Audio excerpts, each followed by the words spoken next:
ഏറ്റവും ബഹുമാന്യനായ ഗതാഗത വകുപ്പ് മന്ത്രി CP ജോൺ,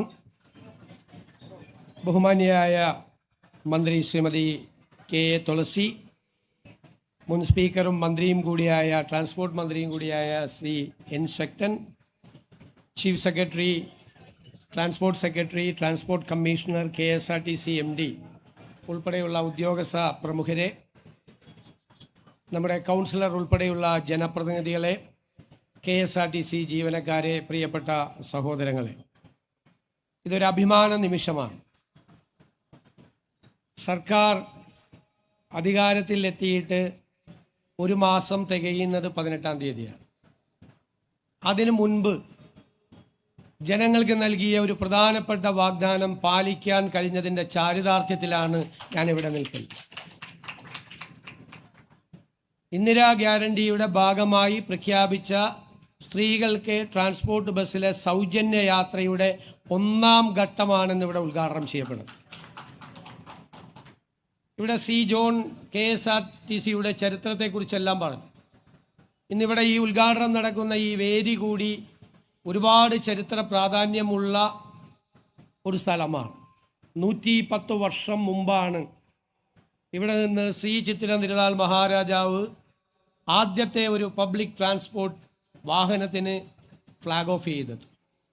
1965-ലാണ് KSRTC ജനകീയ മന്ത്രിസഭയുടെ ഭാഗമായി Kerala state road transport corporation bus service ആരംഭിച്ചത്.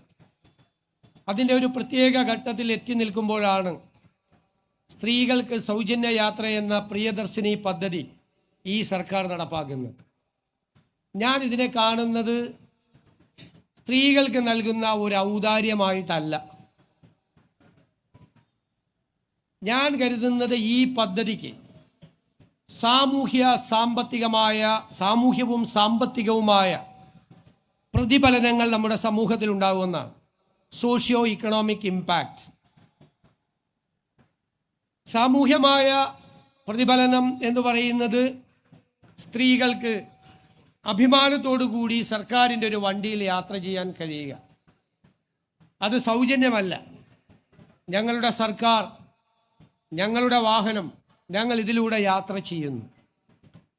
എത്രയോ സാധാരണക്കാരായ സ്ത്രീകളാണ് KSRTCയിൽ യാത്ര ചെയ്യുന്നത്. വലിയ അലൂമിനിയം പാത്രവുമായി മത്സ്യ വിപണനത്തിന് പോകുന്ന മത്സ്യത്തൊഴിലാളി സ്ത്രീകൾ നഗരങ്ങളുടെ അപ്പുറത്ത് നിന്ന് ഈ നഗരത്തിലേക്ക് ഹോം മെയ്ഡായി ഫ്ലാറ്റുകളിലും വില്ലകളിലും 3-4 ഫ്ലാറ്റുകളിൽ പോയി ജോലി ചെയ്യുന്ന പാവപ്പെട്ട സ്ത്രീകൾ, കഠിനാധ്വാനം ചെയ്ത് രാവിലെ എത്തി സന്ധ്യ എങ്ങുമ്പോൾ തിരിച്ച് വീട്ടിലേക്ക് മടങ്ങുന്ന പാവപ്പെട്ട സ്ത്രീകൾ, വിദ്യാർത്ഥിനികൾ, ജീവനക്കാർ, പല തട്ടിലുള്ള സ്ത്രീകൾ, സാധാരണക്കാരായ സ്ത്രീകൾ, ആശുപത്രികളിലേക്ക് വരുന്നവർ, ബാങ്കുകളിൽ പോകാൻ വരുന്നവർ, സർക്കാർ ഓഫീസിൽ പോകാൻ വരുന്നവർ, എത്രയോ പേരാണ്. തൊഴിലെടുത്ത് ജീവിക്കുന്ന എത്രയോ പാവം സ്ത്രീകളാണ്. പലരും എന്നോട് പറഞ്ഞു, കണക്ക് കൂട്ടി പറഞ്ഞു, സാർ ഇത്രയും രൂപ ഞങ്ങൾക്ക് മാറ്റിവെക്കാൻ കഴിയും. ആ മാറ്റിവെക്കാൻ കഴിയുന്ന രൂപ എന്ത് ചെയ്യണമെന്ന് പോലും അവർ തീരുമാനിച്ചിട്ടുണ്ട്. നേരത്തെ നമ്മൾ അധികാരത്തിൽ വരുന്നതിന് മുമ്പ് അവർ തീരുമാനിച്ചിട്ടുണ്ട്. ഈ പദ്ധതി നടപ്പിലാക്കിയാൽ ഒരു ദിവസം എത്ര രൂപ സേവ് ചെയ്യാൻ പറ്റും, ഒരു മാസം എത്ര രൂപ സേവ് ചെയ്യാൻ പറ്റും, ആ പണം എന്ത് ചെയ്യണം. ഒരു സ്ത്രീ എന്നോട് ഉപദേശം ചോദിച്ചു. അപ്പോൾ എനിക്ക് ധനകാര്യം കിട്ടുമെന്നൊന്നും എനിക്കറിയില്ലല്ലോ, അന്ന് മുഖ്യമന്ത്രിയാവുന്നൊന്നും അറിയില്ല. ഞാൻ പറഞ്ഞു KSFEയിൽ ചിട്ടി കൂടിയാൽ മതിയെന്നു. ഇപ്പം എനിക്ക് തോന്നി നല്ല ഉപദേശമായിരുന്നു. ഇപ്പോൾ KSFE എൻ്റെ വകുപ്പിൻ്റെ ഭാഗമാണ്.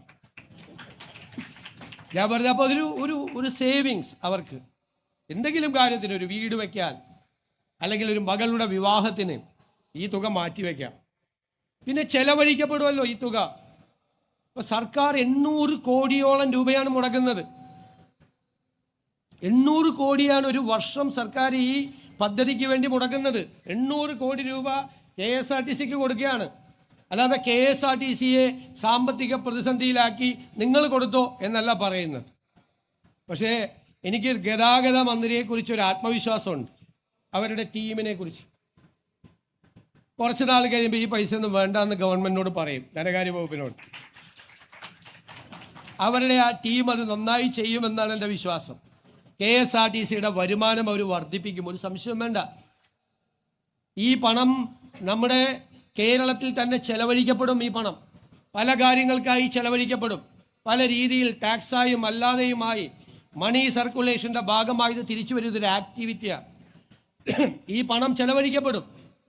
ആ പണം ചെലവഴിക്കപ്പെടുമ്പോൾ അതിൻ്റെ ഗുണം പൊതുസമൂഹത്തിനും ജനങ്ങൾക്കും ഉണ്ടാവും, ഒരു സംശയമില്ല. പിന്നെ ഉത്കണ്ഠ എന്താ? ഒന്ന്, പ്രൈവറ്റ് ട്രാൻസ്പോർട്ട് നടത്തുന്ന ആളുകൾക്കൊരു ഉത്കണ്ഠയുണ്ട്, സ്വാഭാവികമാണ്. ഞാൻ അവരോട് പറയുന്നു, നിങ്ങൾ ഇനി മുതൽ പ്രൈവറ്റ് ട്രാൻസ്പോർട്ടുകാരല്ല, നിങ്ങളും പബ്ലിക് ട്രാൻസ്പോർട്ടിൻ്റെ ഭാഗമാണ്. കാരണം ട്രാൻസ്പോർട്ട് ബസ്സില്ലാത്ത സ്ഥലങ്ങളിൽ ഈ പാവപ്പെട്ടവരെ കൊണ്ടുപോകുന്നത് സ്വകാര്യ ബസ്സുകളാണ്. പണ്ടൊക്കെ വലിയ മുതലാളിമാരാണ് എന്ന് നമ്മൾ പറയും, ബസ് മുതലാളി. ഇപ്പം ഇല്ല. ഇപ്പം ബസ് മുതലാളിയായിട്ട് വീട്ടിലിരുന്ന ബസ് വേറെ വഴിക്ക് പോകും. ഒന്നുകിൽ കണ്ടക്ടറായിട്ട്, അല്ലെങ്കിൽ ചെക്കറായിട്ട്, അല്ലെങ്കിൽ ക്ലീനറായിട്ട് വണ്ടി കയറണം മുതലാളി കൂടി. ആ ഒരു കാലമാണ്. ട്രാൻസ്പോർട്ട് ബിസിനസ് നല്ല ക്രൈസിസിലാണ്. ഈ ഗവൺമെൻറ് അതിനെക്കുറിച്ച് നന്നായി പഠിച്ചിട്ടുണ്ട്. അവർക്ക് കയറി വരാൻ വേണ്ടിയിട്ടുള്ള അന്തരീക്ഷം കൂടി ഈ സർക്കാർ ഉണ്ടാക്കുമെന്ന് ഞാൻ അവർക്ക് വാക്ക് നൽകുന്നു. കേരളത്തിലെ പബ്ലിക് ട്രാൻസ്പോർട്ടേഷൻ സംവിധാനം മികച്ചതാക്കണം എന്നതാണ് ഈ സർക്കാരിൻ്റെ സ്വപ്നം. പ്രത്യേകിച്ച് അർബൻ പ്ലാനിങ്ങിൻ്റെ ഭാഗമായി നഗരങ്ങളിൽ, ഇപ്പം കൊച്ചിയിലെക്കാരനാണ് ഞാൻ. കൊച്ചിയിൽ ഹൈക്കോടതിയിൽ ഒരു 2000 വക്കീലന്മാർ വരുന്നുണ്ട്. 2000 കാറുമായിട്ടാണ് ഇവർ വരുന്നത്. അതിൻ്റെ ആവശ്യമില്ല. പബ്ലിക് ട്രാൻസ്പോർട്ടേഷൻ മികച്ചതാണെങ്കിൽ വക്കീലിന് വീടിൻ്റെ പുറത്തേക്ക് ഇറങ്ങി നിന്നാൽ, ഡോക്ടർക്ക്, എഞ്ചിനീയർക്ക്, ജീവനക്കാർക്ക് വീടിൻ്റെ പുറത്തേക്ക് ഇറങ്ങി നിന്നാൽ ഏത് ഡെസ്റ്റിനേഷനിലും പോകുന്ന ഒരു പൊതു ഗതാഗത സംവിധാനം ഉണ്ടെങ്കിൽ അവർ ഈ വണ്ടി എടുക്കില്ല. അപ്പോൾ അവർക്ക് ആ വണ്ടിയിൽ കയറി വരാം. അപ്പം നമ്മുടെ ഈ നഗരങ്ങളിലെ വാഹനങ്ങളുടെ സാന്ദ്രത കുറയ്ക്കാം. അതിനു വേണ്ടിയിട്ടുള്ളൊരു അർബൻ പ്ലാനിങ്ങും പബ്ലിക് ട്രാൻസ്പോർട്ടേഷൻ സിസ്റ്റത്തെക്കുറിച്ചും ഈ ഗവൺമെൻറ് ഗൗരവതരമായി ആലോചിക്കുന്നുണ്ട്. അത് സ്വകാര്യ മേഖല കൂടി അതിൻ്റെ പങ്കാളികളാവും. ആ സ്വകാര്യ മേഖലയ്ക്ക് എന്തെങ്കിലും ഒരു നഷ്ടം ഈ ഒരു പദ്ധതി കൊണ്ട് ഉണ്ടായിട്ടുണ്ടെങ്കിൽ അതുകൂടി നികത്താനുള്ള നടപടി ഗവൺമെൻറ് സ്വീകരിക്കുമെന്ന് ഞാൻ ഉറപ്പ് നൽകുന്നു. ഒരു സെക്ടറും തളരാൻ പാടില്ല. ഒരു സെക്ടറും തളരുന്ന സെക്ടറിനെ താങ്ങി നിർത്തുകയാണ് ഗവൺമെൻറ്റിൻ്റെ ജോലി. മൂന്നാമതൊരു കാര്യം അതെനിക്ക് ഇഷ്ടപ്പെട്ടു. നമ്മുടെ മെൻസ് അസോസിയേഷൻ അവർ ഭയങ്കരമായ പ്രതിഷേധമാണ്. സ്ത്രീകൾക്ക് മാത്രം സൗജന്യം കൊടുക്കാൻ പോകുന്നു എന്നുള്ള ഒരു പ്രതിഷേധമാണ്. അപ്പോൾ അവർ വേറെ ബസ്സിലൊക്കെ യാത്ര ചെയ്യുന്നുണ്ട്. അതൊരു രസകരമായ ഒരു കാര്യം കൂടിയായിട്ടാണ് ഞാൻ കാണുന്നത്. അതിനോടൊന്നും നമുക്കൊരു വിരോധമില്ല. പക്ഷെ എല്ലാ പ്രശ്നം എന്താ? പൊതുവായി എല്ലാ പുരുഷന്മാരെയും കുറിച്ചല്ല ഞാൻ പറഞ്ഞത്. ഞാൻ ഒരു പുരുഷ വിരോധിയൊന്നുമല്ല. ഈ ഇത്രയും പൈസ ബാക്കി വരുന്നു എന്ന് പറഞ്ഞ് ഇവർ യാത്ര ചെയ്യുമ്പോൾ ഇവരുടെ കയ്യിലാണെങ്കിൽ ആ പൈസ വീട്ടിലെത്തും. മറ്റേതാ സൗജന്യം കൊടുത്താൽ ഈ ബാക്കി വരുന്ന പകുതി കുറച്ച് പേര് കൊടുക്കും വീട്ടിൽ. ബാക്കി എവിടെ പോവും? ഞാൻ പറയില്ല, ഗവൺമെൻറ്റിന് കിട്ടും പൈസ, സർക്കാരിന് കുഴപ്പമൊന്നും ഉണ്ടാവില്ല, പോയില്ല. അപ്പോൾ ഇവർക്കൊന്ന് കൊടുക്കട്ടെ. മാത്രമല്ല ഞാൻ പറയുന്നു, ഈ പദ്ധതി ഈ സംസ്ഥാനത്തെ സർക്കാരിന് കേരളത്തിലെ സ്ത്രീകളോടുള്ള ആദരവായി നിങ്ങൾ കാണണം. ആദരവാണ്. സ്ത്രീകളെ ബഹുമാനിക്കാൻ ഒരു സമൂഹം പഠിക്കണമെന്നുള്ളൊരു സന്ദേശം കൂടിയാണ്. ആദരവോടുകൂടി, ബഹുമാനത്തോടു കൂടി നമ്മുടെ അമ്മമാരെ, സഹോദരിമാരെ അവരെ കാണണം. ആ ആദരവാണ് ഈ സംസ്ഥാന സർക്കാർ അധികാരത്തിൽ വന്നതിന് ശേഷം പ്രഖ്യാപിച്ച് നടപ്പാക്കുന്ന ആദ്യത്തെ പദ്ധതി.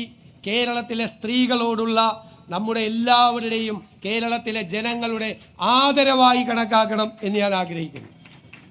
ഒരു സന്തോഷം കൂടിയുണ്ട്. ആദ്യം ഈ ബസ് യാത്ര ചെയ്യുമ്പോൾ ഇതിലെ ഡ്രൈവറും കണ്ടക്ടറും വനിതകളാണ്. മാത്രമല്ല ഗതാഗത വകുപ്പിൽ ഒരു വനിതയാണ് സെക്രട്ടറി. ചുമതലയേറ്റ ഒരു വനിതാ സെക്രട്ടറി ആദ്യം ഉത്തരവിടുന്നത് ഇതാണ്. ഈ പരിപാടി, ഈ പദ്ധതി കൂടിയാണ്. മൊത്തം അങ്ങ് സ്ത്രീകൾ ടേക്ക് ഓവർ ചെയ്തേക്കുക.